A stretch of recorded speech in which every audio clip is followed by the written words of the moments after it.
दर्शकों, आपका स्वागत है हमारे YouTube चैनल देवज्ञ वैष्णवी में। आज का विषय है कि अखंड ज्योत को जलाते समय कैसे ध्यान रखें, क्या क्या नियमों का पालन करें। अखंड ज्योत जलाने की परंपरा माँ दुर्गा की उपासना के समय विशेष रूप से नवरात्रि के दौरान की जाती है। ये अखंड ज्योत लगातार 9 दिनों तक जलती रहती है। इसे जलाने के लिए कुछ विशेष बातों का ध्यान रखना चाहिए, कुछ नियमों का पालन अवश्य करना चाहिए ताकि सही तरीके से अखंड ज्योत जलती रहे और भक्त को देवी की कृपा और आशीर्वाद प्राप्त होते रहें।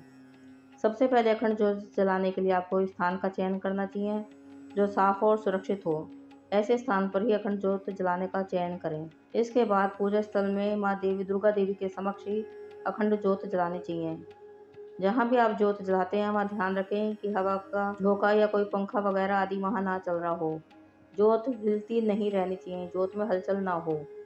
अखंड ज्योत के लिए आप मिट्टी का, तांबे का, पीतल का या किसी भी धातु का दीपक चुन सकते हैं। इसे आप 9 दिन तक निरंतर जलाने के लिए ध्यान रखें कि दीपक बड़ा होना चाहिए ताकि उसमें तेल और घी भरने के लिए आपको बार बार ना उठना पड़े।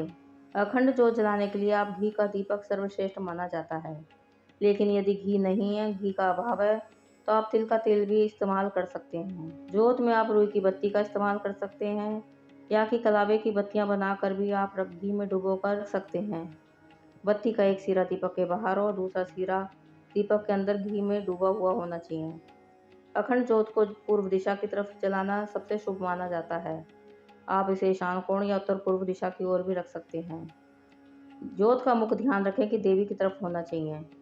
अखंड ज्योत को 9 दिनों तक बिना बुझाए जलाते रहना चाहिए। यदि आपको कहीं बाहर जाना पड़ता है तो घर में किसी न किसी सदस्य को अवश्य छोड़ के जाएं, जो कि अखंड ज्योत का ध्यान रखता रहे।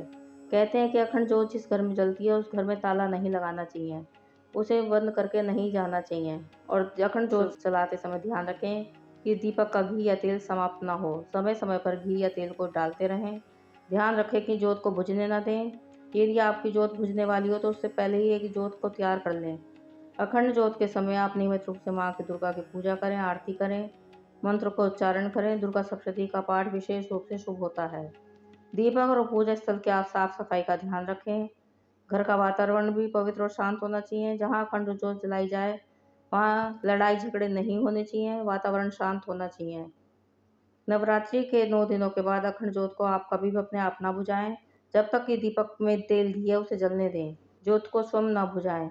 नवरात्रि पूरे हो जाएं तो पूजा स्थल को साफ कर दें। दीपक को भी शुद्ध करके रख दें। अखंड ज्योत जलाने से माँ दुर्गा की कृपा प्राप्त होती है। घर में ऊर्जा और शांति का वास होता है। मनोकामनाओं की पूर्ति होती है, सभी कष्टों का निवारण होता है। इन नियमों का पालन करके आप नवरात्रि में अखंड ज्योत जला सकते हैं और माँ देवी की कृपा प्राप्त कर सकते हैं। धन्यवाद। यदि आपको हमारी वीडियो पसंद आई हो तो सब्सक्राइब करें, शेयर करें, लाइक करें। धन्यवाद।